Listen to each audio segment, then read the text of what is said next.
અમદાવાદ ખાતેથી એક ફોર્ચ્યુનર કારમાં અમદાવાદ ક્રાઇમ બ્રાન્ચને 2 કરોડથી વધુની ચલણીની નોટો ઝડપી પાડવામાં આવી છે અને તેના તાર સીધા સુરત જિલ્લાના ધોરણપારડી ગામ સુધી લંબાયા છે। ત્યારે અમદાવાદ ક્રાઇમ બ્રાન્ચની ટીમ અહીં આશ્રમ પર આવી અને જે આશ્રમના સંચાલક પ્રદીપજી મહારાજ છે તેમની પણ ધરપકડ કરી દેવામાં આવી છે। ત્યારે વીટીવીની ટીમ આશ્રમ ખાતે પહોંચી હતી, જ્યાં તપાસ કરતાં ત્યાં એક અંડરગ્રાઉન્ડ ભોણિયું મળી આવ્યું છે। સીધા દ્રશ્યો જોઈ શકો છો કે આ જે અંડરગ્રાઉન્ડ ભોણિયું છે એ ભોણિયાની અંદર શું પ્રવૃત્તિ ચાલતી હતી એ હવે તપાસનો વિષય છે।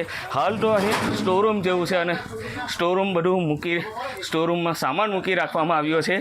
ત્યારે હાલ તો આ સ્ટોરરૂમના જે સામાન છે સામાનના દ્રશ્યો જોઈ શકો છો, પરંતુ હાલ હવે જે ટીમ છે એ ટીમ અલગ તપાસ કરી રહી છે અને તપાસના અંતે શું બહાર આવશે તે જોવા જ રહ્યું।